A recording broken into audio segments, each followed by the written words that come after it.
चलते हैं। मैं सीधे तौर पर मैं डॉक्टर ओम प्रकाश प्रजापति, सहायक आचार्य, हिमाचल प्रदेश केंद्रीय विश्वविद्यालय से निवेदन करना चाहूँगा कि आज के जो महत्वपूर्ण विषय है उससे हमारे जितने अध्येता, जितने श्रोता जुड़े हैं, आप उनको ज्ञानवर्धित करें। सर, स्वागत है। यह पटल आपका है सर। आवाज आ रही है क्लियर? जी हाँ सर, आ रहा है सर। तत्कर्मयन् बन्धाये सा विद्याया विमुक्ते आयासाय परम कर्म विद्या न शिल्प निपुणम।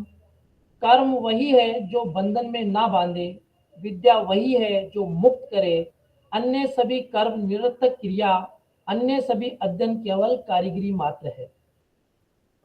मशीनी अनुवाद स्वरूप और संभावनाएं विषय पर आयोजित राष्ट्रीय कार्यशाला में आप सभी को मेरा सादर प्रणाम।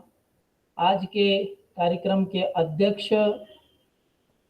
सहज सरल व्यक्तित्व के धनी, भारत सरकार की योजनाओं को धरातल पे उतारने वाले ऐसे परम आदरणीय डॉक्टर सी जयशंकर बाबूजी, विभागाध्यक्ष हिंदी विभाग, पौंडीचेरी विश्वविद्यालय, डॉक्टर अंशुल जी, श्री उमेश कुमार जी और आभासीय सभागार में उपस्थित सभी विद्वज्जन।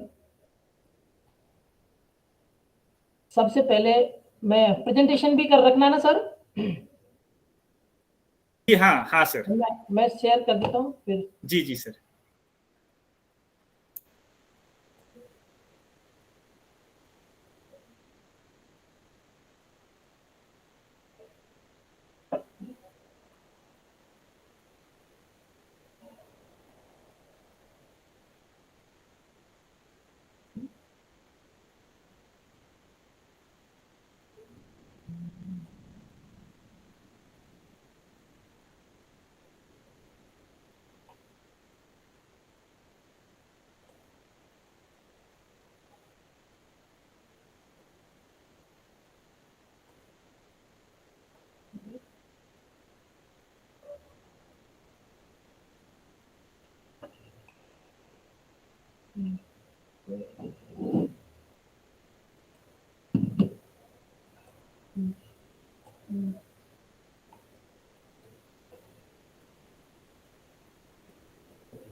सर स्क्रीन ये हुआ सर शुरू?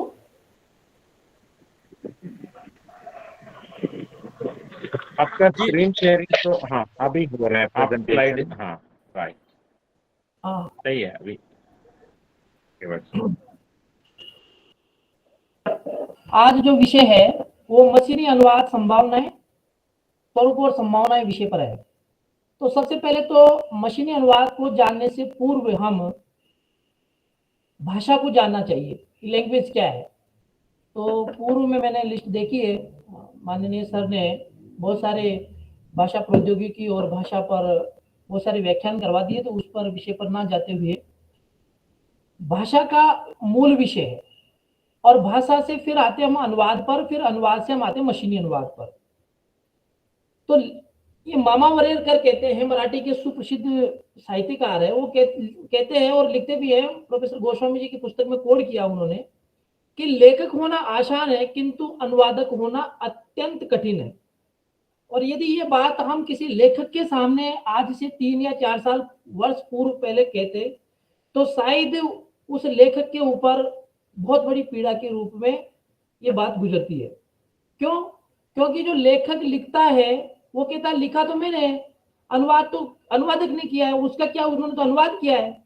लेकिन मामा वरेरकर कहते हैं कि लेखक होना आसान है किंतु अनुवादक होना अत्यंत कठिन है। क्यों कहते हैं वो? क्योंकि जब लेखक अपने भावों को, विचारों को लिखने के लिए किसी भी कृति में वो स्वतंत्र है और स्वतंत्र होने के कारण उसके पास ये स्वतंत्रता है कि वो उस रचना में जो उसके मन में जो विषय के अनुकूल उसने दृढ़ निश्चय किया है उसमें वो कम और ज्यादा दाएं बाएं जा सकता है। ये स्वतंत्रता लेखक के पास है। लेकिन उस लेखक ने जो पुस्तक या रचना लिखी है उस रचना का अनुवाद करना उस अनुवादक के लिए उतना ही कठिन है जिस प्रकार एक शरीर रूपी आत्मा को दूसरे शरीर रूपी आत्मा में ढालना हो। जैसे एक व्यक्ति है, उसकी किडनी को एक व्यक्ति से दूसरे व्यक्ति में ट्रांसफर करना और ट्रांसप्लांट करने के बाद वो सजीव चलती है, तब जाकर वो एक सक्सेसफुल प्रयोग माना जाता है। तो इसी तरह अनुवादक के पास भी मूल रचना जो लेखक जो लिखता है उसके पास जो अधिकार है उसको उस मूल रचना को उसी भाव के साथ जो मूल रचना व्यक्ति पढ़ता है उस पढ़ने के दौरान जो लेखक के विचार है वो वक्ता या श्रोता या पाठकों के ऊपर जो भाव पड़ता है उसी प्रभाव को अनुवादक अनुवादित रचना में उसी रूप में लाए, तब जाकर वह एक सफल अनुवाद या अनुवादक माना जाता है। इसीलिए यहाँ पर लेखक होना आसान है किंतु अनुवादक होना कठिन है और इसका भारत सरकार भी ये मानती है। क्यों मानती है? 2016-17 में प्रोफेसर मोहनलाल छिपा जी ने एक बीड़ा उठाया कि भारतीय भाषाओं में अध्ययन होना चाहिए, चाहे चिकित्सा हो, अभियांत्रिकी हो या फिर अन्य किसी भी तरह के एग्रीकल्चर या कृषि हो या वाणिज्य हो, लो हो, विधि हो, जितने भी विषय हैं उनका अध्ययन और माध्यम दोनों भारतीय भाषा हो। तब लोग मजाक उड़ाते थे कि ये कैसे होगा, मेडिकल कैसे आएगा हिंदी में, अभियांत्रिकी और चिकित्सा किस तरह से आएगा। कई अखबार और वीडियो जो डिजिटल मीडिया और प्रिंट मीडिया दोनों आते और अपनी अपनी रिपोर्टें पेश करते। लेकिन ये विषय 2014-15 से उठकर आज भारत सरकार मान रही है कि नहीं, भारतीय भाषाओं में होना चाहिए। और भारतीय भाषाओं में होने के लिए आज जो ये बीड़ा माननीय डॉक्टर सी जयशंकर बाबूजी ने उठाया है, ये आने वाली पीढ़ी और आने वाला युग याद रखेगा। मैं पूरे देश के हिंदी विभागों में मैंने देखा भी है और अनुभव भी किया है। एकमात्र पांडिचेरी केंद्रीय विश्वविद्यालय का विभाग है ऐसा जो फुल फ्लेश एनईपी को लागू करता है। राष्ट्रीय शिक्षा नीति में पहले 80 क्रेडिट में सिर्फ और सिर्फ साहित्य तक ही सीमित थे सब लोग, कहानी, उपन्यास, कविता, हिंदी साहित्य का इतिहास। राष्ट्रीय शिक्षा नीति ने कहा है कि प्रति वर्ष आप टोटल 22 क्रेडिट कीजिए, बाकी कौशल विकास, भारतीय ज्ञान परंपरा, इन चीजों को लेके आइए। जब एनईपी शुरू हुई उसके आसपास के पहले से ही सर ने, जब मैंने स्वयं के हमारे भी यहाँ पे लागू किया तो पाठ्यक्रम देखा तो मात्र सर का भाषा प्रौद्योगिकी पे पेपर था और भाषा विज्ञान पे पेपर था स्वयं पोर्टल पे। वो तो थोड़ी मजबूरन ये रही परिस्थिति कि वो 5 यूनिवर्सिटी के जो स्ट्रक्चर थे उनमें थोड़ा सा अंतर आ गया कि किसी में 5 क्रेडिट है, कहीं 4 क्रेडिट है, कहीं 2 क्रेडिट है। यदि ये 4 क्रेडिट में पेपर होता तो शायद हिंदुस्तान का सबसे लोकप्रिय पाठ्यक्रम होता है। और कोई पाठ्यक्रम ही नहीं था, एकमात्र भाषा प्रौद्योगिकी का पाठ्यक्रम एनईपी जब विश्वविद्यालय शुरू कर रहे थे एनईपी, तब तो केंद्रीय विश्वविद्यालय पांडिचेरी विश्वविद्यालय के प्रोफेसर डॉक्टर सी जयशंकर बाबूजी ने मुख्य में स्वयं पाठ्यक्रम चालू कर दिया था। तो ये कितनी बड़ी दृष्टि आगे भविष्य को, आने वाला युग भाषा प्रौद्योगिकी और अनुवाद का युग है, ये मैं पूर्ण जिम्मेदारी के साथ कह रहा हूं। आज आप चाहे सूरत में माननीय गृह मंत्री जी का व्याख्यान उठा के देख लीजिए, चाहे प्रधानमंत्री जी का देख लीजिए, और माननीय जयशंकर बाबू जी तो भारत सरकार की कई समितियों में, आज समस्त समितियों में अधिक से अधिक एआई मतलब भाषा प्रौद्योगिकी और अनुवाद और भाषा प्रौद्योगिकी दोनों अलग नहीं है। भाषा प्रौद्योगिकी जब तक नहीं होगी तो अनुवाद कुछ भी नहीं है, और इन दोनों की आत्मा के रूप में एआई काम करती है। तो इसलिए अब इसका उदाहरण आप देखिए, पहले आप 2013 से पहले एक लेखक पुस्तक लिखता था, उस पुस्तक को छपाने के लिए पैसा देना पड़ता था। और आज लेखक को लिखने के लिए 2 से 2.5 लाख रुपए भारत सरकार दे रही है। अब तो ऑफिशियल ऑर्डर आ रहे हैं कि हम 1.5 लाख रुपए भारतीय भाषाओं में लिखेंगे, उसके लिए 1.5 लाख रुपए लेखक को देंगे और 1.5 लाख रुपए उसकी कंपोजिशन करने के लिए, उसका प्रिंटिंग करने के लिए हम 3 लाख रुपए टोटल लेखक को देंगे। और अनुवादक की रेट 2017 में अनुवादक की रेट यूजीसी के अनुसार ₹1.85 पर वर्ड था। आप इसकी गहराई से समझिए कि जब 20,000 रुपए देने के लिए पर पुस्तक के लिए तैयार नहीं थे, उस समय पर वर्ड पर शब्द ₹1.85 देने के लिए भारत सरकार यूजीसी तैयार था। एआईसीटी की वेबसाइट देखिए, 3-3, 4-4 लाख रुपए अनुवाद को करने के लिए दे रहे हैं। अभी कुछ ही महीने पूर्व नॉर्थ ईस्ट में, इधर जो उत्तर भारत में है, भारत सरकार की मंशा है कि सभी राज्यों में भारतीय भाषाओं में अध्ययन अध्यापन हो और उसके लिए डोगरी भाषा जो जम्मू में है, कहा है कि माध्यम आप करिए भारतीय भाषाओं का, डोगरी का, और डोगरी भाषा को माध्यम करने के उपरांत सारा का सारा लिटरेचर, सारा का सारा साहित्य अंग्रेजी में है, उसको करने के लिए अनुवादकों की जरूरत है। और भारत सरकार ने अभी 1 वर्ष पूर्व गृह मंत्रालय ने भारतीय भाषा विभाग का गठन किया है, उसमें 22 अनुवादक तो अब तक नियुक्त हो चुके हैं। इसलिए आने वाला समय अनुवाद का युग होगा। इसलिए उन्होंने कहा कि लेखक होना आसान है किंतु अनुवादक होना अत्यंत कठिन है। ये बात मामा वरेरकर की है, मैं उनकी बात की यहां पुष्टि करता हूं। दूसरी बात, डेटा के आधार पर हम आगे अनुवाद को एक्सप्लेन करेंगे। भारत सरकार शिक्षा मंत्रालय प्रयास कर रहा है कि भारतीय भाषाओं के लिए तकनीकी, ये ऑन रिकॉर्ड है। आप भारतीय भाषा समिति की वेबसाइट पे जाएंगे तो वहां आपको मिलेगा ये चीज कि भारतीय भाषाओं के लिए तकनीकी, इस विषय पर भारतीय भाषा प्रौद्योगिकी समागम शीर्षक से अखिल भारतीय सम्मेलन का आयोजन करने की घोषणा भारतीय भाषा समिति ने की है। देखिए आप, भारतीय भाषा समिति है, भारतीय भाषाओं का काम कर रही है, लेकिन भारतीय भाषा प्रौद्योगिकी है, भारतीय भाषा सिर्फ नहीं है। उसके आगे उन्होंने भारतीय भाषा प्रौद्योगिकी लगाया है। तो आपका ये विषय देखिए कि कितना महत्वपूर्ण है कि आप इस विषय को कर रहे हैं और आने वाले समय में आप कितने बड़े पुण्य के भागी होंगे। बहुत, हिंदुस्तान में 140 करोड़ की जनसंख्या है, उसमें से ये 100 लोग जो इस कोर्स को कर रहे हैं भाषा प्रौद्योगिकी के, जिस प्रकार एक बगीचे में हजारों फूल होते हैं, हजारों, और हजारों में से भगवान के श्री चरणों में चढ़ने के लिए सिर्फ निमित्त 5 से 10 या 20 फूल आते हैं, और वो भी तोड़ते समय यदि वो टोकरी में आ भी गया और हवा के झोंके से पैरों में गिर गया तब भी वो नहीं चढ़ता। जो चढ़ता है वो भगवान के श्री चरणों में। ऐसे फूल आप लोग हैं जो इस पाठ्यक्रम को कर रहे हैं। आने वाले समय में ये पाठ्यक्रम आपको रोजगार से भी जोड़ेगा, आपकी विद्वत्ता का भी परिचय देगा, और आने वाला समय इस पाठ्यक्रम का निश्चित रूप से होगा। ये मैं पूर्ण जिम्मेदारी के साथ आपके समक्ष रख रहा हूं। दूसरा, एनसीईआरटी ने भारतीय भाषाओं में 22 भारतीय भाषाओं पुस्तक लेखन और प्रकाशन का निर्णय लिया है। तो भारतीय भाषाओं में पुस्तक लिखना, केमिस्ट्री का व्यक्ति है, अंग्रेजी जानता है, कैसे तमिल में या कन्नड़ में पुस्तक लिखेगा वो? उसके लिए भारत सरकार को या उस जो भी संस्था, उसको एनसीईआरटी को अनुवादक की जरूरत पड़ेगी। इसलिए अनुवाद महत्वपूर्ण है।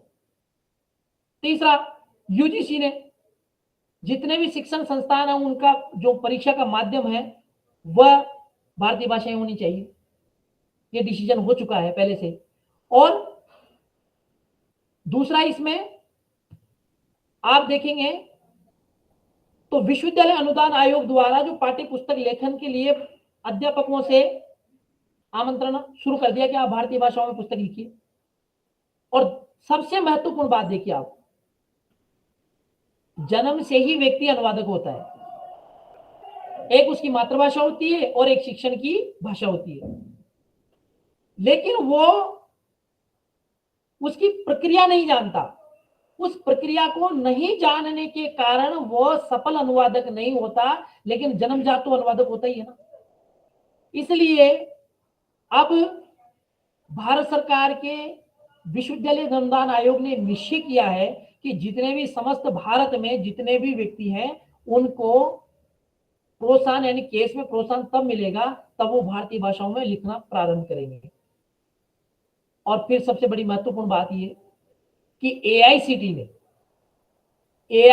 ने एआई टेक्नोलॉजी से अनुवादनी नाम का ट्रांसलेशन टूल बना दिया है,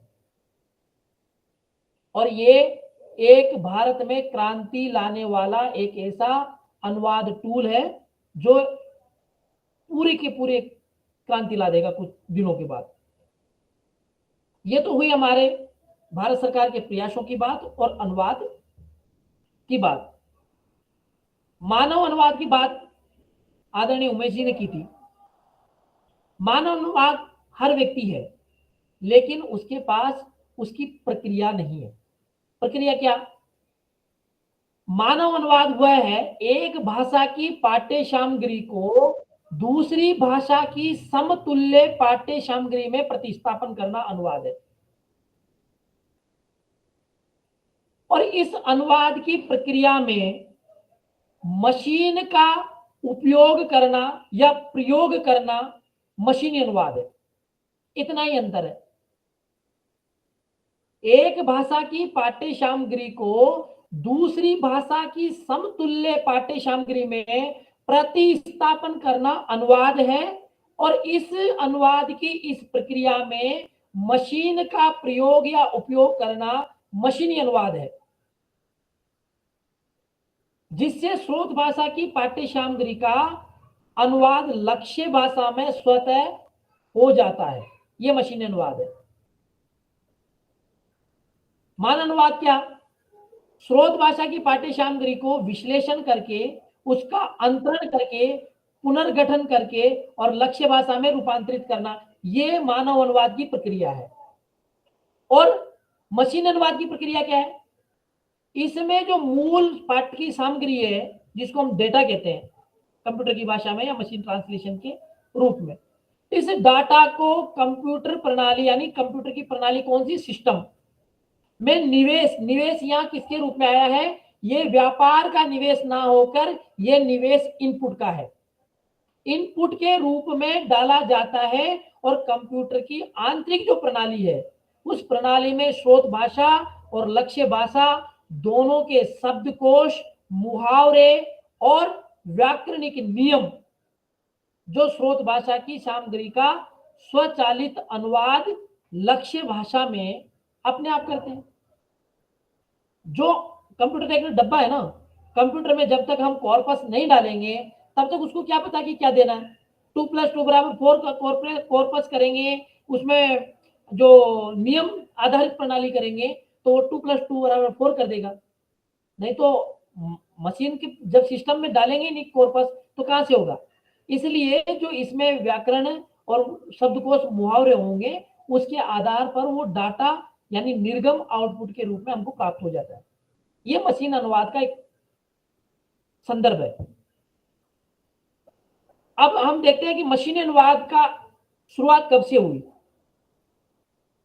देखिए, मशीनी अनुवाद की शुरुआत 1945 में हुई थी, और 1945 में तो शुरुआत हो गई, लेकिन फिर भी 1965 और 70 के बीच तक इसका कोई ज्यादा प्रभाव नहीं रहा।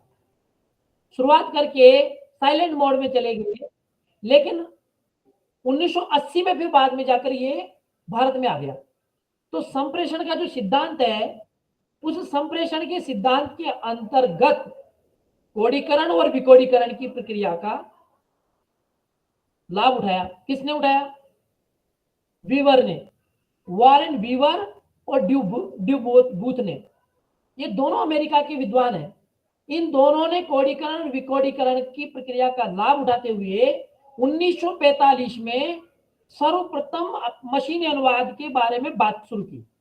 तो ये हमें ध्यान रखना है कि मशीनी अनुवाद का हम पढ़ ले कि मशीनी अनुवाद ये है, और हम यहाँ तक आ जाएं कि अब तो बस मशीनी अनुवाद क्या, आई ट्रांसलेशन आ गया। लेकिन किसी ने उठा के सवाल पूछ लिया कि मशीनी अनुवाद का प्रारंभ कब हुआ, इसलिए मैंने ये बात आपके सामने रखी कि 1945 में वॉरेन वीवर के ने प्रथम बार अमेरिका के विद्वान थे, उन्होंने ये बात रखी। अब हम करते हैं भारत की बात। 1945 में आ गया अमेरिका में, और 1980 के दशक के उत्तरार्ध में हिंदी और भारतीय भाषाओं के परिप्रेक्ष्य में भारत में मशीनी अनुवाद का विकास का श्री गणेश हो गया था। तो ये दो बात आपको ध्यान रखना है विद्यार्थियों को, विशेषकर रूप से, कि 1945 में अमेरिका में शुरू हुआ, और 1945 के से लेकर 1960 और 65 के बीच में कोई ज्यादा विशेष नहीं हुआ, लेकिन 1980 के दशक में भारत में इसका प्रादुर्भाव हुआ, और फिर भारत में मशीनी अनुवाद के टूल्स और मशीनी अनुवाद के सॉफ्टवेयर भारत में प्रारंभ हो गए। ये हो गई बात मशीन अनुवाद की। लेकिन सवाल इस बात का उठता है कि यदि मशीन अनुवाद ही सब कुछ था, तो फिर अनुवाद की 1980 में अनुवाद आ गया, मशीनी अनुवाद, और उस समय कहा गया कि किसी टूल्स में 70 से 80% की मात्रा सही होगी, और किसी में 90% सही होगी, किसी में 60% सही होगी। तो फिर मानव अनुवाद की जरूरत क्यों पड़ी? और आज भी मानव अनुवाद की जरूरत है। 1980 से लेकर 2025 तक जब मशीनी अनुवाद था, राज्यसभा की कार्यवाही भी उसमें चल रही थी, तो फिर मानव अनुवाद की जरूरत क्यों पड़ी? ये सवाल आज भी उठता है, उस समय भी उठता है। तो इस बात का ध्यान रखना चाहिए हमको कि अनुवाद मूलतः एक बौद्धिक प्रक्रिया है, और इसकी क्षमता सिर्फ और सिर्फ केवल और केवल मानव में है। यदि मानव से मशीन ही करने लग गई, तो फिर मानव का अस्तित्व कहां होगा? मशीन को निर्मित करने वाला व्यक्ति मानव है, इसलिए कभी भी भविष्य में मशीन मानव से आगे नहीं जा सकती। इसलिए हाँ, काम बढ़ा सकती है, गति बढ़ा सकती है, एक्यूरेसी बढ़ा सकती है, लेकिन कंट्रोल तो मानव का होगा। इसलिए अनुवाद एक बौद्धिक प्रक्रिया है, और इस बौद्धिक प्रक्रिया के होने के कारण इसमें मानव में इसकी क्षमता होती है। इसलिए मानव अनुवाद, मशीनी अनुवाद मानव का स्थान नहीं ले सकता। ये क्लियर है, दो टूक शब्दों में है। लेकिन फिर भी मशीनी अनुवाद है। अब तो मशीनी अनुवाद का बड़ा वर्चस्व, माननीय प्रधानमंत्री जी ने भी अमेरिका में एक डेफिनेशन और दे दी, AI ऐसे अमेरिका और आई से इंडिया, मतलब आर्टिफिशियल इंटेलिजेंसी, AI। तो आने वाला समय जो आप पाठ्यक्रम पढ़ रहे हैं, भाषा प्रौद्योगिकी और AI और अनुवाद का होना तय है। इसके बाद मैं एक उदाहरण से आपको समझाता हूं कि मानव अनुवाद और मशीन अनुवाद में अंतर कैसे होता है। मानव अनुवाद को एक प्रश्न अनुवाद करने में किसी अनुवादक को 1 घंटा लग जाता है, जो प्रक्रिया को जानता है और अभ्यास है। लेकिन मशीनी अनुवाद, आप अनुवादनी देख लीजिए, आप भारत सरकार का, गृह मंत्रालय का कंठस्थ देख लीजिए, एक पेज पे 1 सेकंड में कर देगा, एक पुस्तक को 1 मिनट में कर देगा। तो फिर 1 मिनट में एक पुस्तक का ट्रांसलेशन हो सकता है, तो फिर मानव अनुवाद को 80,000 रुपए, 30,000 रुपए देकर पर मंथ के लिए आप एक पुस्तक नहीं कर सकता, तो उसकी आवश्यकता क्यों है? और क्यों भारत सरकार 22 ट्रांसलेटरों की नियुक्ति कर रही है? और एक तरफ ट्रांसलेटरों की नियुक्ति कर रही है, और दूसरी तरफ गृह मंत्रालय कंठस्थ जैसे स्वदेशी, भारत में पहली बार स्वदेशी वो आ रहा है, ऐप आ रहा है, टूल्स आ रहा है। कारण इन दोनों का समन्वय है। जैसे एक यंगेस्ट युवा और एक अनुभवी व्यक्ति, इन दोनों का समन्वय हो जाता है, तो जो आप कार्य करते हैं वह कार्य 100% एक्यूरेसी के साथ पूरा होने की संभावना है। तो अनुवादक और मशीनी अनुवाद दोनों मिलकर यदि कार्य करेंगे, तो भारत की प्रगति, भारत विश्व गुरु बनने में ज्यादा समय नहीं लगेगा। और भारत का जो मूल उद्देश्य है कि भारतीय भाषाओं में अध्ययन और अध्यापन हो, तो वह अनुवाद, मानव अनुवाद और मशीनी अनुवाद और भाषा प्रौद्योगिकी तीनों मिलकर इस कार्य को पूरा कर सकते हैं, नहीं तो तीनों एक साथ नहीं आएंगे तो ये कार्य पूरा नहीं होगा। जैसे उदाहरण के लिए एक उदाहरण है कनक। कनक का अर्थ सोना भी होता है और कनक का अर्थ धतूरा भी होता है। दूसरा आप उदाहरण लीजिए, post, the post is vacant. Post, या पोस्ट का अर्थ चौकी भी होता है, या पोस्ट का अर्थ पद भी होता है, और या पोस्ट का अर्थ खंबा भी होता है। लेकिन जब हम मशीन में करेंगे इसको, तो मशीन खंबा देगा या चौकी देगा? मानव जब अनुवाद करता है तब वो आगे पीछे का रेफरेंस देखकर जहां अकादमिक दृष्टि की बात होती है वहां पर वो पद लिख देता है, जहां जंगल की बात होती है वहां पर वो चौकी लिख देता है। ये सेंस सिर्फ और सिर्फ मानव में है। जैसे कर है, कर यानी हाथ भी होता है, कर यानी सूंड भी होता है, और कर यानी टैक्स भी होता है। तो तीनों में से मशीन अनुवाद कौन सा अर्थ लेगा? यहां जैसे पहले बात की अपने, कनक, सोना और धतूरा में दिन और रात का अंतर है। जहां सोना चाहिए, गोल्ड चाहिए, वहां पर धतूरा लिख दिया जाए तो वो अनुवाद अर्थ का अनर्थ करेगा, और जहां शिव जी के ऊपर धतूरा चढ़ाना है वहां पर सोना हो जाए तो भी अर्थ का अनर्थ हो जाएगा। जैसे मत है, मत यानी राय होता है, मत यानी संप्रदाय होता है, और मत यानी निषेध भी होता है। ऐसे ये वर्ड सेंस डिसएम्बिगेशंस है। ये वर्ड सेंस डिसएम्बिगेशंस सिर्फ और सिर्फ मानव अनुवाद ठीक कर सकता है। मशीन के द्वारा किए गया अनुवाद का सत्यापन और उसको एक प्रमाणिकता देने के लिए मशीनी अनुवाद की, मानव अनुवाद की आवश्यकता है। दूसरा एक उदाहरण मैं आपके सामने रखता हूं। उल्लू उड़ रहा है, इस उल्लू ने बच्चे को डराया। ये दोनों टेक्स्ट हमने मशीन को दिया। अब इसमें उल्लू उड़ रहा है, दोनों जो उल्लू है यहां पर, ये दोनों उल्लू पक्षी के रूप में इनका अर्थ है। लेकिन यहां एक उल्लू, जो पहला उल्लू है वो पक्षी है, और दूसरा उल्लू है वो मूर्ख का प्रतिनिधित्व कर रहा है। तो यहां पर मशीन को दिक्कत आती है कि वह पक्षी करे या मूर्ख करे। इसलिए मशीनी अनुवाद को सफल बनाने के लिए अनुवादक की आवश्यकता पड़ती है। अब हम देखते हैं मशीनी अनुवाद की प्रक्रिया। तो मशीनी अनुवाद की प्रक्रिया और मानव अनुवाद की प्रक्रिया, पहले जब हम मानव अनुवाद की प्रक्रिया देखेंगे तो उसके बाद हम मशीनी अनुवाद की प्रक्रिया होगी। यूजी नायडा ने अनुवाद की प्रक्रिया के 3 सोपान बताए। पहला है विश्लेषण, और दूसरा है अंतरण, और तीसरा है पुनर्रचना। ये यूजी नायडा ने कहा है। और सर्वमान्य से अनुवाद की जितनी भी प्रक्रिया है, बाथगेट की हो या फिर किसी और विद्वान की हो, भारतीय विद्वानों ने तो इसकी ऐसी कोई परिकल्पना नहीं की, लेकिन प्रोफेसर गोस्वामी जी ने इस पर बहुत अच्छा काम किया। लेकिन सभी विद्वानों ने, भारतीय विद्वानों ने और पश्चिमी विद्वानों ने सर्वसम्मति से यूजी नायडा की प्रक्रिया को ही माना है, जिसमें कहा गया है कि विश्लेषण, अंतरण और पुनर्रचना, ये तीनों प्रक्रिया के आधार पर मानव अनुवाद हो सकता है। ये तीनों प्रक्रिया जो जानता है, इस प्रक्रिया का जो फॉलो करता है, वही मानव अनुवाद सफल अनुवाद माना जाता है।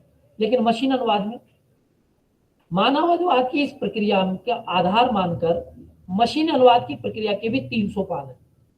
कौन कौन सा? पाठ का विश्लेषण, अंतर्वर्ती प्रक्रिया जिसको हम प्रोसेस और जनरेटर कहते हैं, प्रजनन को। तो इस प्रकार से इन 3 पद्धतियों का उल्लेख किया है, प्रत्यक्ष विधि, परोक्ष विधि और अंतर्भाषा विधि। ये है कंप्यूटर की या मशीन की अनुवाद की प्रक्रिया। अनुवाद की प्रक्रिया है विश्लेषण, अंतरण और पुनर्गठन, और मशीन की जो प्रक्रिया है वह है प्रत्यक्ष विधि, परोक्ष विधि और अंतर्भाषा विधि। अब हम प्रत्यक्ष विधि की जब बात करते हैं तो इसको हम डायरेक्ट मेथड क्या बोलते हैं। जो इस विधि का जो विकास है सबसे पहले 1964 में हुआ। कब हुआ? क्योंकि मैंने पहले कहा था कि 1945 में वॉरेन वीवर ने इसकी बात रखी थी, लेकिन 64 और 70 के बीच में ये प्रक्रिया तेजी से विश्व में प्रचलित हो गई थी। तो 1964 में अमेरिका के जॉर्जटन विश्वविद्यालय में रूसी और अंग्रेजी अनुवाद के संदर्भ में इस प्रणाली का काम शुरू किया गया और फिर 1976 में इस विधि का परिष्कृत रूप सिस्ट्रॉन नाम से विकसित हुआ, जिसमें लगभग 20 शब्द युग्मों का अनुवाद की सुविधा उपलब्ध की गई। इस प्रकार से प्रत्यक्ष विधि का काम विश्व में अमेरिका में शुरू हुआ और फिर उसके बाद ये अलग अलग देशों में शुरू हुआ। दूसरी जो विधि है वो परोक्ष विधि है, जिसको हम बोलते हैं इनडायरेक्ट मेथड। इसमें अनुवाद की प्रक्रिया 3 सोपानों से होकर गुजरती है: विश्लेषण, अंतरण और संश्लेषण। मानव अनुवाद में क्या है? विश्लेषण, अंतरण और पुनर्गठन। यहाँ अंतर क्या है? संश्लेषण वैसा ही है, अंतरण वैसा ही है, बस पुनर्गठन की जगह यहाँ संश्लेषण शब्द का प्रयोग किया। और फिर इसके अंतर्गत जो इस विधि के अंतर्गत जर्मनी के सुशी में ये काम आगे बढ़ा और वहां पर फिर इस प्रणाली का विकास होकर अनुवाद प्रारंभ हुआ। फिर हम तीसरी विधि की बात करते हैं, तो इसमें अंतरभाषा विधि आ जाती है, जिसको हम इंटरलिंग्वा मेथड बोलते हैं। इसमें स्रोत भाषा और लक्ष्य भाषा के बीच एक मध्यस्थ भाषा इंट्रालिंगुअल का सृजन होता है और इस मध्यस्थ भाषा को सार्वभौम भाषा भी कहते हैं। हम 2009 के आसपास जाते हैं तो सीडेक नोएडा ने एक सार्वभौम भाषा बनाने का काम शुरू किया था और उस समय उन्होंने एक शब्द के लिए ₹1 तय किया था, क्या अनुवाद करो, उसका अनुवाद करो या फिर वो नया शब्द दो। तो पूरे विश्व की एक भाषा बनाने का प्रयास हुआ था सीडेक पूना की तरफ से कि हम कोई व्यक्ति कहीं किसी भी देश में जाए लेकिन एक सार्वभौमिक भाषा हो जिससे वो अपना काम चला सकता है, भाषा किसी देश में जाने की बाधा ना बने। इसी आधार पर जैसे हम इसको देखते हैं, एक व्यक्ति है, आदमी है, आदमी शब्द हुआ, तो आदमी कैसे हुआ? सिस्टम कैसे समझेगा आदमी क्या है? मशीनी अनुवाद करते समय जब मशीन कैसे समझेगी कि आदमी क्या है? यदि हम इसको सामान्य उदाहरण से भी देखें, यदि आपको फ्रेंच के बच्चों को पढ़ने के लिए आपको एक दिन दे दिया जाए, एक कक्षा दे दी जाए कि फ्रेंच के जो बच्चे हैं उनका माध्यम फ्रेंच है और वो हिंदी पढ़ते हैं अपने अपने संस्थानों में एक पेपर के रूप में, और वो भारत में 3 महीने के लिए आते हैं और आप में से जो भाषा प्रौद्योगिकी जो इस कोर्स को कर रहे हैं, इस पाठ्यक्रम को कर रहे हैं, उसमें से एक व्यक्ति को कहा जाए कि एक दिन की कक्षा आपको हिंदी की लेनी है और आपने पढ़ाना प्रारंभ किया।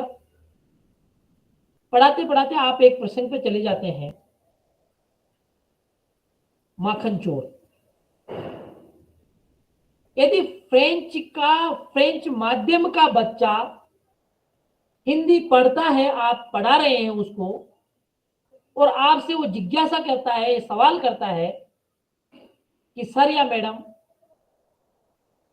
माखन चोर मतलब चोर, उनके लिए उनकी संस्कृति में स्टीलो चोर, स्टीलो यानी पेन, फ्रेंच में स्टीलो बोलते हैं, ताबले यानी टेबल, तो स्टीलो उनके लिए पेन चोर और माखन चोर दोनों बराबर है, क्योंकि वो भारतीय संस्कृति से परिचित नहीं है। तो जब आप पढ़ा रहे हैं तो आप कैसे एक्सप्लेन करेंगे कि ये माखन चोर और पैसे चोरने में अंतर है? तो जब आप उसको एक्सप्लेन करेंगे, उस बच्चे को संतुष्ट कर देंगे, तो वो बच्चा समझ जाएगा कि माखन चोर और पेन चोर या पैसे चोर में अंतर है सांस्कृतिक दृष्टि से। लेकिन मशीन कैसे समझेगी?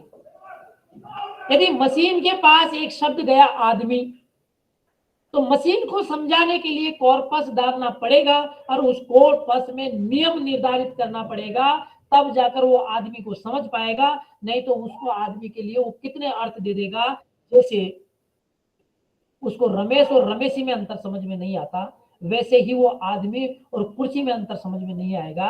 तो जब हम वहां मशीन में कोडिंग करेंगे, एल्गोरिदम करेंगे, तब वो मशीन सही अनुवाद देगा।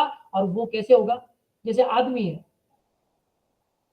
तो हम पूछेंगे किसी जनरल आदमी से, आदमी मतलब एक मनुष्य है, लेकिन यदि मशीन में हम इसकी कोडिंग करेंगे तो आदमी एक संज्ञा है, आदमी एक जातिवाचक है, आदमी एक वचन है, आदमी एक पुल्लिंग है, आदमी एक प्राणीवाचक है, और आदमी एक मानव है, और आदमी एक वयस्क है।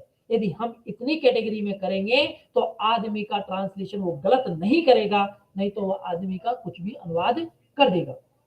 इतनी कैटेगरी के आधार पर हम कॉर्पस के साथ साथ इस जो प्रविधियां थी या विधियां थी, इस विधि के आधार पर जब ट्रांसलेशन होगा तब अनुवाद, मशीनी अनुवाद का अनुवाद 100% तो नहीं कह सकते, लेकिन 90% एक्यूरेसी के साथ आपके सामने प्रस्तुत करेगा।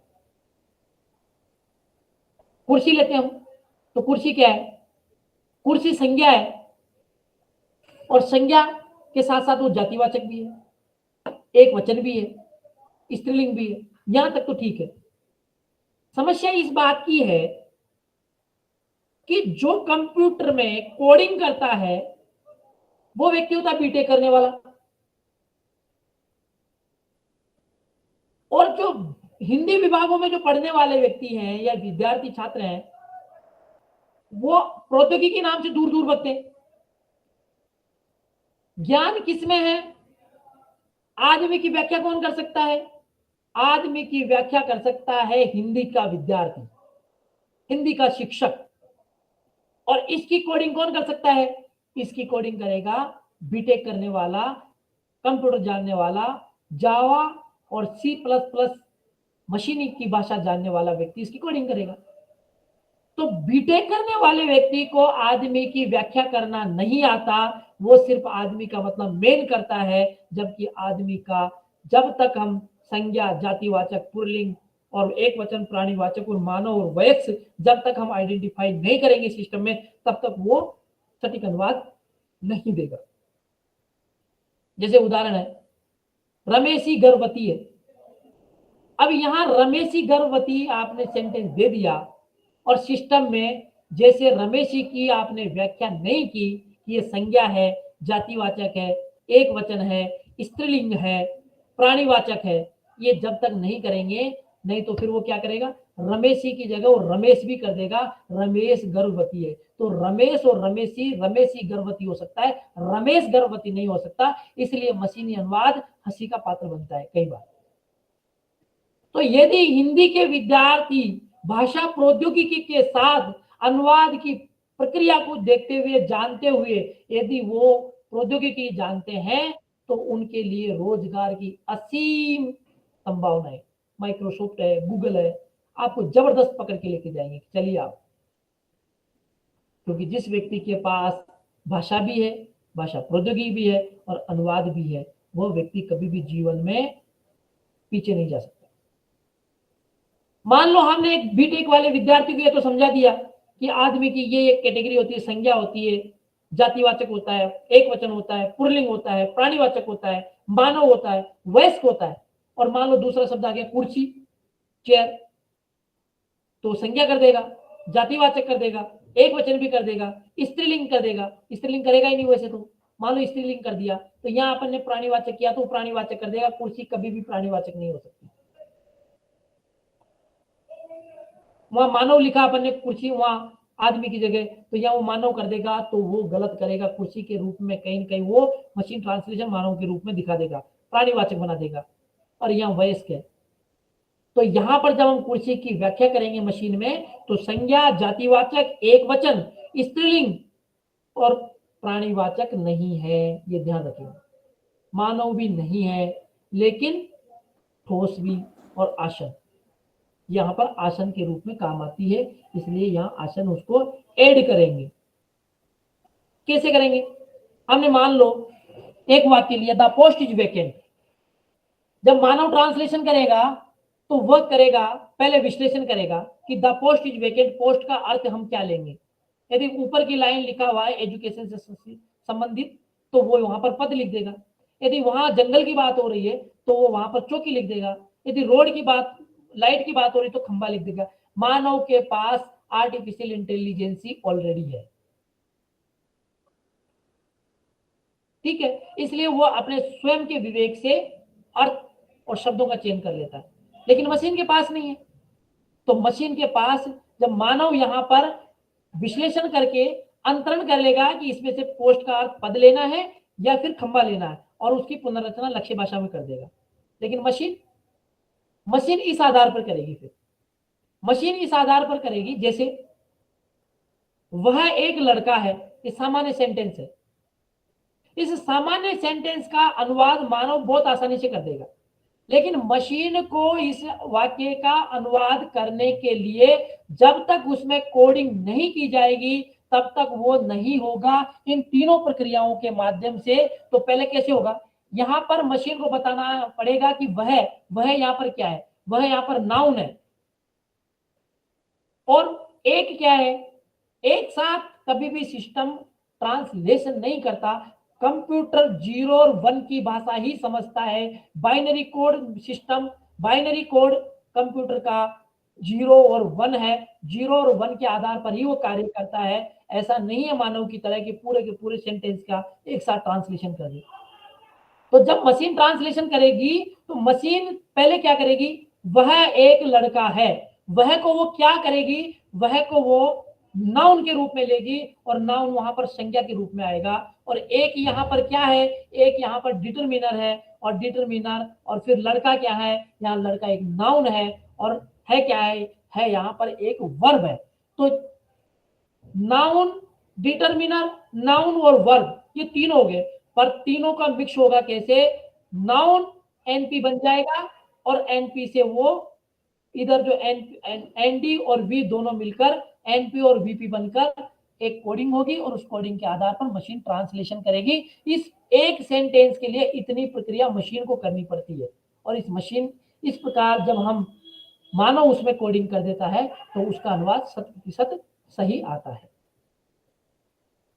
इस प्रकार मशीन अनुवाद की प्रणालियां है, 3 प्रणालियां हैं। नियम आधारित प्रणाली है, और दूसरी इसमें उदाहरण आधारित प्रणाली है, और तीसरी इसमें सांख्यिकी आधारित प्रणाली है। ये 3 प्रणालियां मशीनी अनुवाद के रूप में काम करती है। अब मशीन के घटक होते हैं 3। भाषा, जो लैंग्वेज है, इसके बिना अनुवाद, मशीनी अनुवाद करना संभव है, सपना है एक तरह का। महत्वपूर्ण है लैंग्वेज, उसके बाद कंप्यूटर जो आंतरिक घटक के रूप में काम करता है, और तीसरा है मानव जो बाह्य घटक के रूप में उसको संचालित करता है। ये तीनों मशीनी अनुवाद के प्रमुख घटक है, भाषा यानी लैंग्वेज, कंप्यूटर और मानव। ये तीनों के आधार पर मशीनी अनुवाद चलता है। अब हम बात करते हैं भारत की बात। भारत में 1980 के दशक में उत्तरार्ध में ये मशीनी अनुवाद आ गया। तो पहले कौन सा टूल्स आया, पहले अक्षर भारती आया था भारत में। और अक्षर भारती किसने बनाया, अक्षर भारती आईआईटी कानपुर ने बनाया, भारतीय प्रौद्योगिकी संस्थान कानपुर ने, पहला अक्षर भारती के रूप में। और ये क्या काम करता था, ये भारतीय भाषाओं के परस्पर मशीनी अनुवाद के संदर्भ में इसका निर्माण किया था, काम प्रारंभ किया था। और फिर इसकी संकल्पना पद व्याख्या से होते हुए प्रजनक यानी जनरेटर होते हुए आगे बढ़ गया, इसकी विकास हो गया था।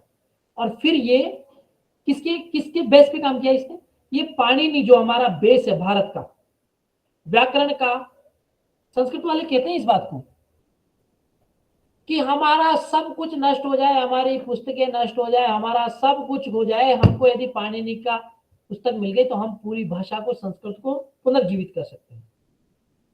बिना पाणिनि की ग्रामर के कंप्यूटर भी नहीं चलता।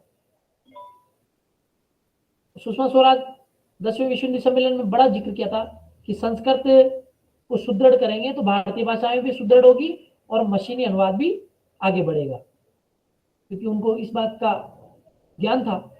तो पाणिनि की व्याकरण के आधार पर अक्षर भारती ने काम किया था, और 1995 में हैदराबाद विश्वविद्यालय के सहयोग से शुरू तो किया था आईआईटी कानपुर ने, लेकिन IIIT हैदराबाद में 1995 में तेलुगु से हिंदी, कन्नड़ से हिंदी, पंजाबी से हिंदी, बंगला से हिंदी, मराठी से हिंदी, इन 5 भारतीय भाषाओं पर अनुवाद का काम किया, और इसका नाम दिया गया बाद में अनुसारक।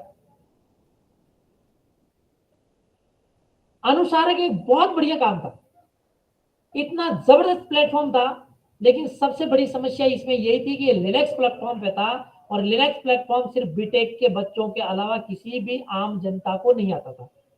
हिंदी वालों तो बहुत दूर की बात है, बाकी दूसरे जो भी सब्जेक्ट के जो बच्चे थे उनको भी ये नहीं आता था, इसलिए ये बैकफुट पे चला गया।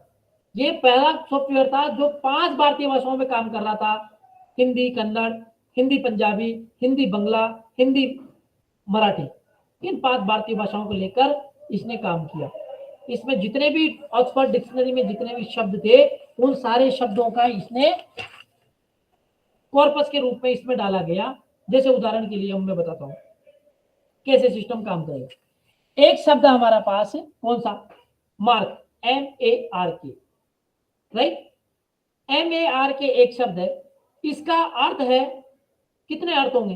पहला होगा चिन्ह, दूसरा होगा अंक, तीसरा होगा सूचना, चौथा होगा रूप में, और पांचवा होगा निशाना, और छठा होगा चिन्हित करना, और सातवां होगा अंकित करना, और आठवां होगा अलग करना, और नौवां होगा छाप छोड़ना, और 10वां अर्थ होगा इसका लगभग सही है, और 11वां बिल्कुल गलत है, और 12वां अर्थ इसका होगा बिल्कुल सही है। एक शब्द MARK, इस मार्क के 12 सेंस निकलते हैं, 12वें सेंस। तो मशीन कैसे ट्रांसलेशन करेगी एक मार्क का कि मुझे चिन्हित करना है, अंकित करना है, अंक लिखना है? ये बड़ी एक समस्या थी और इस समस्या का समाधान अनुसारक ने निकाला। कैसे? जैसे मान लो सेंटेंस दिया अपन ने, मालिक ने अपना चिन्ह सब भेड़ों पर लगा दिया। यहां पर चिन्ह है अंग्रेजी में, the owner put his mark on all the ship.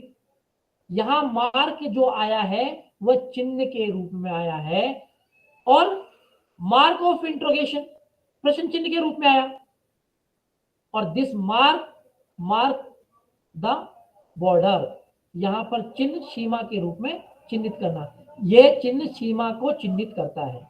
Mark of interrogation प्रश्न चिन्ह। एक मार्क यहां पर चिन्ह के रूप में 3 सेंटेंस बन गए। और दूसरा, she made good mark in the test, उसे परीक्षा में अच्छे अंक मिले। मशीन को कैसे पता चलेगा कि यहां पर चिन्ह लगाना है और यहां पर मार्क का अंक लगाना है? तीसरा अर्थ सूचक के रूप में, युद्ध की समाप्ति के 25वीं वर्षगांठ का सूचक एक समारोह, a ceremony to mark the 15th anniversary of the end of the war, यहां पर सूचक के रूप में आया। और हम रूप के रूप में देखें तो, I would like to gift the bottle of the wine as a mark of the appreciation. सराहना के रूप में मैं आपको ये वाइन की बोतल भेंट करना चाहूंगा, तो यहां पर रूप के रूप में आ गया। और फिर next, his arrow hit the mark, उसका तीर निशाने पर लगा, यहां पर ये निशाने के रूप में मार्क आता है। और फिर चिन्हित के रूप में आता है, to not open any mail mark confidential, कोई भी डाक जिस पर गोपनीय अंकित हो मत खोलो।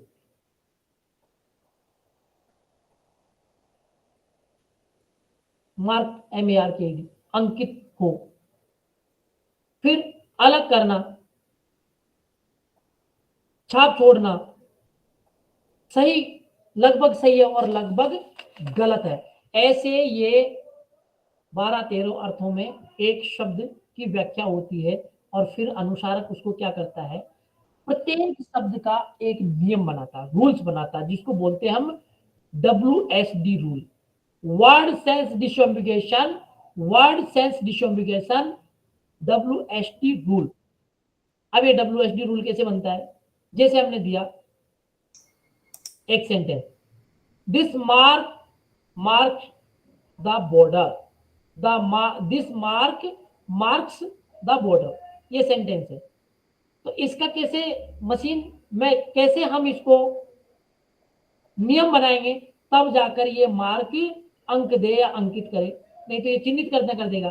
तो जब हम क्या करेंगे, इसकी सेलेंसी करेंगे हाई, और इसका रूट बताएंगे हम कि ये किस रूट का है, ये वर्ड है या रूट है, तो ये रूट यहाँ पर आता है, और मार्क यहाँ क्रिया के रूप में आता है, और बॉर्डर यहाँ ऑब्जेक्ट के रूप में आता है। जब हम सिस्टम को ये बात समझा देंगे, नियम बना देंगे कि यहाँ पर मार्क इसकी सेलेंसी हाई है, और ये रूट के रूप में आया है, और यहाँ क्रिया के रूप में आया है, और बॉर्डर यहाँ पर जो पहले आया है वो ऑब्जेक्टिव के रूप में आया है, तब जाकर ये हिंदी मीनिंग इज द अंकित करना। और फिर हिंदी मीनिंग इज द अंकित करना का रूट हम बताएंगे, तो ये रूट होगा, और इसके बाद में इसका सेंटेंस बताएंगे कि ये वाक्य किस प्रकार का है, इंट्रोगेटिव है, डिस्क्रिप्टिव है, और किसी तरह का प्रश्नवाचक है। जब हम ये नियम बनाकर इसको सबमिट कर देंगे, तो फिर ये 100% ट्रांसलेशन सही देगा। इस प्रकार ये मशीनी अनुवाद की एक प्रक्रिया है, और इस प्रक्रिया के आधार पर IIIT हैदराबाद ने अनुसारक का विकास किया। लेकिन सबसे बड़ी बात इसमें जो कमी थी, वो लिनक्स प्लेटफॉर्म पर होने के कारण ये आम जनता के काम नहीं आ सका। दूसरा जो है भारत में, वो है आंग्ल भारती। ये प्रोफेसर RM के सिन्हा के निर्देशन में भारतीय प्रौद्योगिकी संस्थान IIT कानपुर में ही इसका कानपुर और सीडेक नोएडा के सहयोग से 1994 में विकसित हुआ। और ये किसके लिए? ये वह स्वास्थ्य की सेवाओं के लिए और कार्यालयीन पत्राचारों के लिए इसका उपयोग किया जाता था। तीसरा जो सॉफ्टवेयर है मशीन अनुवाद के क्षेत्र में, वो IIT कानपुर के द्वारा अनुभा-भारती ने लॉन्च किया 1995 में। और ये जो भी प्रक्रिया पढ़े थे हम, नियम आधारित प्रणाली, उस पर ये उसके आधार पर इसको विकसित किया गया। ये भारतीय भाषाओं पर लागू होता है। फिर आता मंत्रा है, ये सीडेक पुणे टेक व्याकरण प्रणाली के माध्यम से इसको शुरू किया था, और ये राजभाषा विभाग, गृह मंत्रालय, भारत सरकार के राजभाषा विभाग के कार्यालय हिंदी को लेकर ये काम करता है। मशीन एसिड ट्रांसलेशन के रूप में इसका काम किया जाता है, और इसके अंतर्गत सर्वर के जरिए कार्यवाहियों का ऑनलाइन किया जाता है। जो राज्यसभा की कार्यवाही चलती है वो इसके माध्यम से चलती है, इस सर्वर के माध्यम से चलती है, मंत्रा के माध्यम से ये कार्यवाही राज्यसभा की चलती है। कितना बड़ा देश की संसद है, वो मंत्रा के आधार पर चलती है। इसका जो सर्वर है, इसके जरिए वो कार्यवाहियों को ऑनलाइन करते हैं। मात्रा है, वो सीडेक बॉम्बे क्या ने इसका निर्माण किया था, और ये पत्रकारिता के क्षेत्र को लेकर ये काम करती है। और शक्ति ये IIT हैदराबाद ने किया है, और ये बेंगलोर के संयुक्त तत्वाधान में इसका काम किया।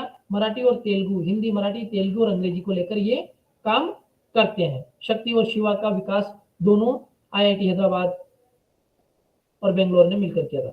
अनुवादक भी इसी तरह का एक सॉफ्टवेयर है। अब ये, इसके पहले मैं अब 2 बात आपको और बता देता हूँ। अभी समय है। जी सर, जी सर, एक निवेदन है, आपके स्क्रीन पर जो शेयरिंग दिखा रहा है, जो इसको अगर हाइड कर देते तो पूरा आपका प्रेजेंटेशन हम लोगों को दिख पाता। थोड़ा सा लाइन छिप जा रहा है।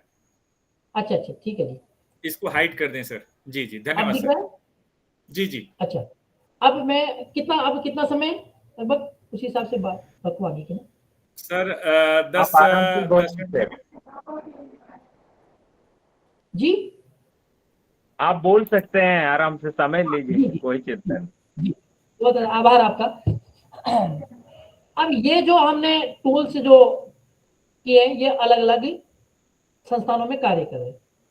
अभी भारत सरकार का जो जोर है, जो इस विषय को लेकर काम कर रही है, एक जो नया टूल्स आया है जो सरकारी प्रोसेस में भारत सरकार के गृह मंत्रालय का राजभाषा विभाग का है, वो कंटस्ट है, जितने भी भारत सरकार के या राज्य सरकार के जितने भी अनुवादक है इस सॉफ्टवेयर से या इस टूल से परिचय है उनका। ये गृह मंत्री जी के द्वारा सूरत में इसका लोकार्पण किया गया था। इस सॉफ्टवेयर के माध्यम से सबसे बड़ी बात यह है कि ये भारत सरकार इसको संचालन कर रही है और इसमें क्या है कि आपने जो ट्रांसलेशन किया वो सेव हो जाता है ऑलरेडी इसमें, और फिर आपने अलग से किया तो वो वेटिंग के रूप में जाकर उसको आप वो वेट करवाते हैं और वेट करा के उसको फाइनल कर देते हैं और संशोधन कर देते हैं। जैसे आपने कोई सेंटेंस डाला उसमें तो 100% ट्रांसलेशन आ जाता है उसमें। जिन जिन वाक्यों का अनुवाद पूर्व में हो गया और आपने उसका अनुवाद वही वाक्य आपने डाला तो सिस्टम पूरा का पूरा 100% ट्रांसलेशन उसको दे देता है। और यदि आपको कुछ लगता है तो उसमें ऐड करने की ऑप्शन भी होता है और मेमोरी भी उसमें अलग से दी हुई है। तो सरकार का ये आग्रह है कि इस सॉफ्टवेयर के माध्यम से वो 5000 ट्रांसलेटर्स और हिंदी अधिकारियों को तो अब तक वो ट्रेंड कर चुका है। प्रति वर्ष वो ट्रेनिंग देता है प्रत्येक उसको, जितने भी ट्रांसलेटर भारत सरकार के अंतर्गत आते हैं उनको। तो ये एक अलग से एक नया सॉफ्टवेयर आया है जो प्रमाणिक भी है और एक अच्छा भी है और सुविधाजनक भी है। और सबसे प्रमुख बात यह है कि जो हम मोबाइल पर जो आजकल ट्रांसलेशन करते हैं, मोबाइल पे तो ऐसे ट्रांसलेशन है कि कंटस्ट उसके आगे लगता ही नहीं। तो आप कहेंगे जी कि कंटस्ट क्यों करें हम, यदि गूगल पे डायरेक्ट ट्रांसलेशन हो रहा है और 1 मिनट में हो जाता है।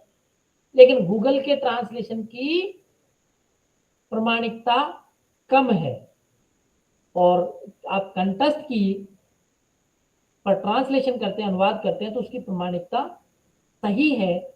और दूसरी बात, आप जब गूगल से ट्रांसलेशन करेंगे तो आपका जो डेटा है वह आपके हाथ से निकल जाता है, वह डेटा संबंधित कंपनी के पास भी चला जाता है। इसलिए यहाँ पर वही व्यक्ति ट्रांसलेशन करेगा जो इसमें रजिस्टर्ड होगा, और रजिस्टर्ड करने के लिए पहले आपको रजिस्टर करना पड़ेगा, फिर वहां से अनुमति मिलेगी। उसके बाद आपका डेटा और आप दोनों के दोनों सुरक्षित रहते हैं। ये सबसे बड़ी बात है इसमें। तीसरा जो ट्रांसलेशन का टूल्स जो आया और आजकल भारत में उसका बड़ा नाम चला हुआ है वह है अनुवादनी। आप कभी भी ये 2000 तो क्या अभी 24 में ही 23 के लास्ट में इसका प्रारंभ हुआ था और 24 में इसका प्रेजेंटेशन हो गया था। ये पहले फ्री था। ये इतना बढ़िया सॉफ्टवेयर है, टूल्स है। आप इसको ऑनलाइन अनुवादनी डालेंगे गूगल पे तो ये आ जाएगा। अब इन्होंने थोड़ा पाबंदियां लगा दी उस पर, फिर भी आप इसको देखना एक बार। इसमें पूरी की आप पेपर बना सकते हैं, आप पूरा का पूरा वीडियो ट्रांसलेशन कर सकते हैं 22 की भारतीय भाषाओं में।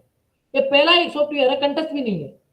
अनुवादनी एकमात्र ऐसा सॉफ्टवेयर है, उदय चंद्रा ने इसका निर्माण किया है AICTE के माध्यम से। आप पूरी की पूरी पुस्तक अंग्रेजी की है, उसका डायग्राम है, मान लो कोई डायग्राम है, इस तरह का डायग्राम है, ये पंपलेट है और इस पंपलेट का आपने अंग्रेजी में है और इस पंपलेट का आप ट्रांसलेशन करेंगे एज इट इज, जो लाइनें हैं जैसा जैसा फॉन्ट है एज इट इज आपको वैसा का वैसा ट्रांसलेशन दूसरी तरफ मिल जाएगा। और उसमें एडिट का ऑप्शन भी आता है, आप एडिट भी कर सकते हैं और भारत की 22 भाषाओं में। दूसरी खासियत इसमें क्या है, आप कोई भी वीडियो है उस वीडियो का भी ट्रांसलेशन भारतीय 22 भाषाओं में कर सकते हैं एज इट इज। और word to PDF, PDF to word, JPG to PDF और OCR, walk to speech, speech to walk, सारे ऑप्शन जितने होने चाहिए थे वो सारे के सारे ऑप्शंस इस सॉफ्टवेयर में है। लेकिन इन्होंने पहले निःशुल्क कर रखा था, आजकल इन्होंने रजिस्ट्रेशन करके इसके चार्जेस कर दिया है।